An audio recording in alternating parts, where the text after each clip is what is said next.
certas ações acontecem com você, fazem coisas, você sabe que não são as coisas ideais para fazer, mas você não pode evitar. É algo que age através de você. Parece haver algum poder, e é aí que faz você fazer coisas que você sabe, eu estou bem, ou não sou bom para você, e ainda assim você não consegue parar. Isso parece ser o caso. E é claro que muitas vezes é o caso com pessoas que estão como você, que pode ser em muitas áreas diferentes da sua vida. Esse também é o caso com vícios, por exemplo. As pessoas são viciadas em uma determinada substância, ou que são viciadas em comer demais ou beber. Há algo que os domina. Em você que parece obscurecer a consciência. Ou a consciência é forçada a recitar isso, pensando que essa coisa poderosa faz isso de qualquer maneira. E novamente minha resposta é um pouco semelhante. Eu digo ao primeiro questionador essa noite, o poder da presença precisa crescer em você para que seja forte o suficiente. Não é força de vontade, porque força de vontade não é a melhor maneira de lidar com essas coisas. Mas é disso que estou falando. Às vezes pode ser confundido com força de vontade, mas a força de vontade inclui a aplicação da força para segurar algo. Digamos, se o seu vício é entrar em intoxicação, bebidas, em outras palavras, essas coisas. Você pode sentir isso, você sabe que as garrafas estão lá, então você sente que tem que ir, então você tem que estender a mão e você tem que servir um copo e pronto, beba agora. Quando você não está ciente de tudo, você nem sabe o que está fazendo.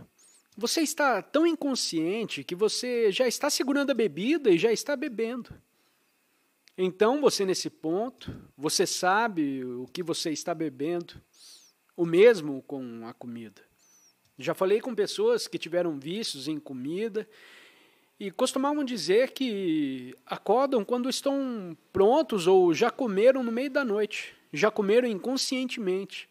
Foram para a geladeira, tirando o bolo de chocolate, então eles já estavam na metade do bolo de chocolate, quando alguém disse, o que eu estou fazendo?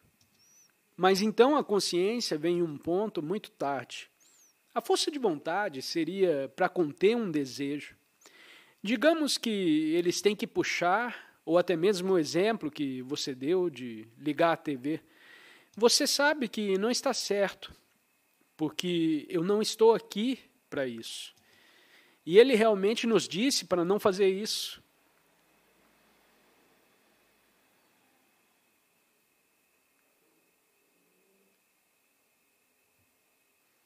Eu não vou fazê-lo e fico me forçando.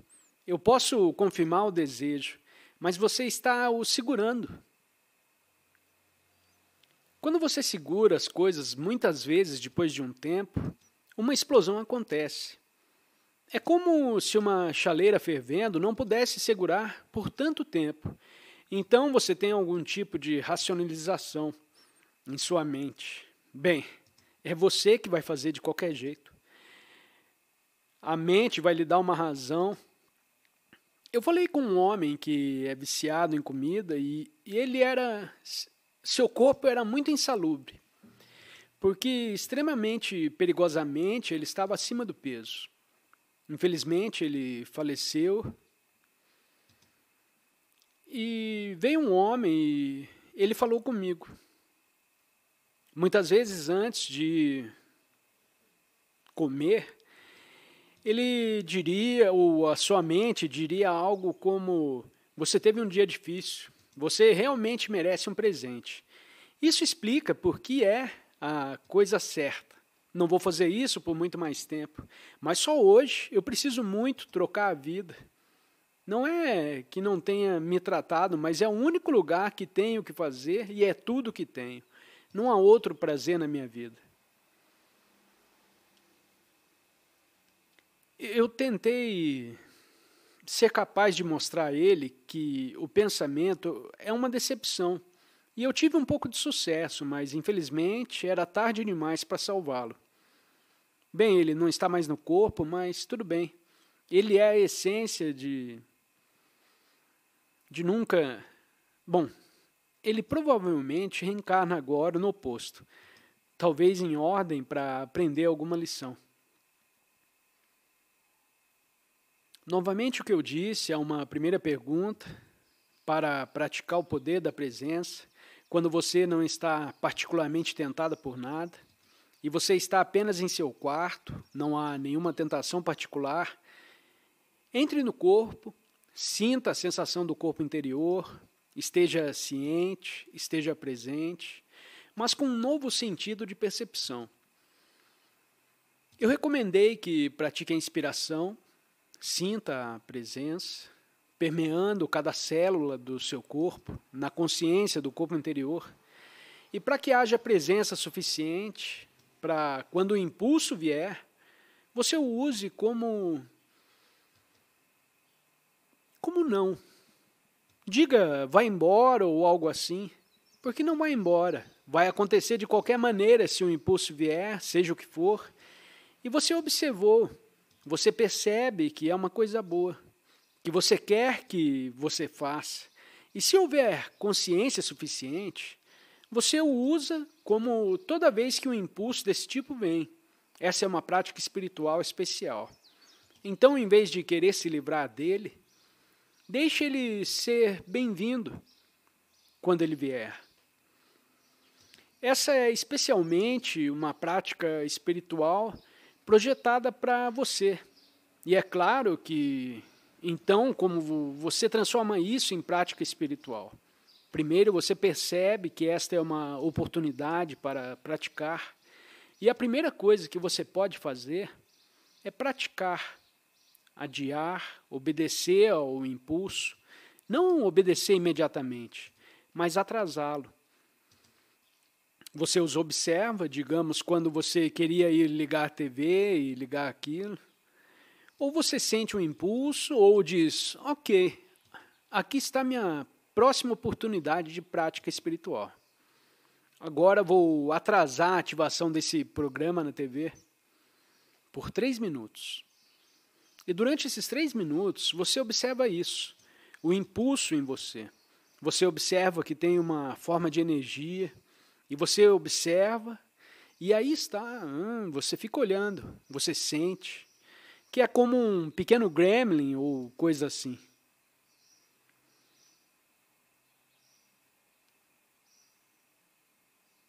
Dessa vez, o gap pode ser uma primeira prática muito útil que você introduz em um intervalo de tempo antes de ceder.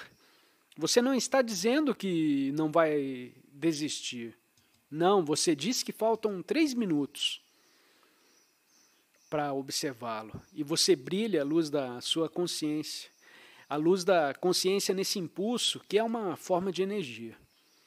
E pode ser uma forma de energia que nos EUA nós chamamos um tipo de emoção que pode invadir perigosamente sua mente e fazer de você, como a explicação que dei há pouco com esse meu amigo. Os pensamentos vêm à sua cabeça, o que explica porque você deve ceder a esses impulsos que pode acontecer facilmente. E aí também você precisa estar presente o suficiente para não acreditar em todos os pensamentos, especialmente esses tipos de pensamentos. Você não acredita em todos os pensamentos que vêm à sua cabeça. Você observa o pensamento, porque o pensamento faz parte dele. E é até para o pensamento que você diz, aí está você. Há um pensamento. E há o sentimento por trás do pensamento. E Jesus? Você separa 3 minutos, durante esses 3 minutos você observa que é uma prática espiritual maravilhosa e interessante. Enquanto você observa, você cresce em consciência. Você aplica consciência a ela e aí você, apenas 3 minutos, e depois dos 3 minutos, veja como você se sente.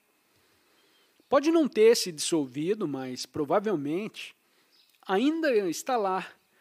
Então você pode ver, posso fazer mais 2 ou 3 minutos, ou sou forte o suficiente para isso. Minha consciência é forte o suficiente. E sim, eu não acredito que você pode não parar com esse absurdo de fazer de qualquer maneira. Então, você alcança 5 ou 6 minutos. Então, o que acontece depois disso? Não sabemos se é possível que o impulso tenha recuado e voltado para um estado dormente. E, de repente, você não precise fazer. Isso também é possível. Que o impulso ainda esteja lá e você não possa, depois de 5 minutos, não haja consciência suficiente restante. E você apenas, você tem que ir e fazer isso.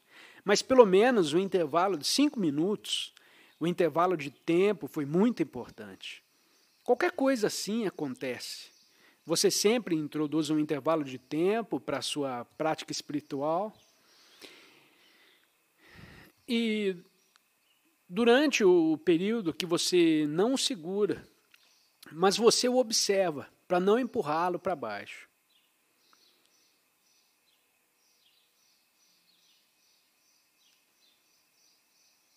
Você olha para isso e fala assim, aí está. Agora o interessante, quando você aplica consciência a algo, quando você brilha a luz da consciência sobre isso, a possibilidade de transformação também está lá. Surge quando você brilha a luz da consciência sobre isso. Esse é o exemplo famoso de histórias de fadas e assim por diante. O sapo, você não mata o sapo ou você faz algo com ele. Você beija o sapo. E no momento em que você beija o sapo, ele se transforma no príncipe. Então o sapo fica a partir disso, como na mitologia, alguma sabedoria embutida nesses contos de fadas, que a propósito, onde muitos deles não foram criados pelas pessoas que os escreveram. Eles já foram transmitidos oralmente por longos períodos de tempo. Então existem mitologias que geralmente contêm muita sabedoria.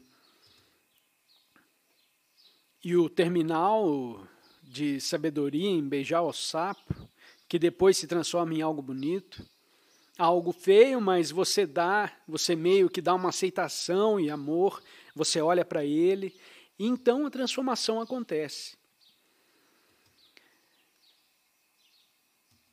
Parece que não é uma prática espiritual, e depois de um tempo você descobrirá isso, e inicialmente, talvez após um intervalo de tempo, você ainda o faça, mas gradualmente, dessa vez, o gap fica mais longo. E então você pode observar que a energia por trás do impulso enfraquece e diminui, até a próxima vez. Mas gradualmente ele enfraquece. E todos esses mecanismos de autossabotagem começam a desaparecer gradualmente se você aplicar a consciência a ele para observá-los. Então, pense no sapo. Esses são todos os sapos e o que quer que sejam sapos, gremlins, que vivem em você como campos de energia. E as energias estão presas lá. Elas não são ruins em si mesmas. Elas estão presas como o corpo de dor, é uma energia que é energia emocional. Quando o corpo de dor se dissolve, suas armas se transformam em presença. É como um fogo que você coloca uma lenha. Ele meio que se consome, se transmuta. Talvez seja a palavra certa. Se transmuta em presença. E aqui temos novamente o famoso exemplo de, na Idade Média, certos filósofos estavam muito interessados em alquimia. A alquimia era para ser a transformação de metal básico em ouro através de um processo químico de transformação. Mas o verdadeiro significado por trás da alquimia era a transformação da consciência humana. E eles tinham muitas imagens. E assim por diante, eles não podiam falar e escrever sobre isso abertamente, porque eles teriam sido executados pela igreja na época. Então eles tiveram que esconder todos esses símbolos como se fosse para fazer a transformação de metal base em ouro, de algo que, antes de tudo, não é muito desejável, em algo maravilhoso. E esse é o processo alquímico de transmutação, que realmente é algo na psique humana. Há todo um longo tratado escrito por Carl Jung, o psicólogo, que fala sobre alquimia com inúmeras ilustrações e coisas simplesmente fascinantes.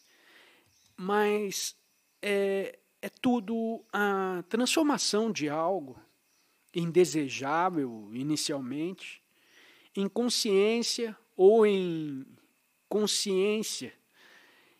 Então isso você tem sorte, isso é projetado para a prática espiritual para você.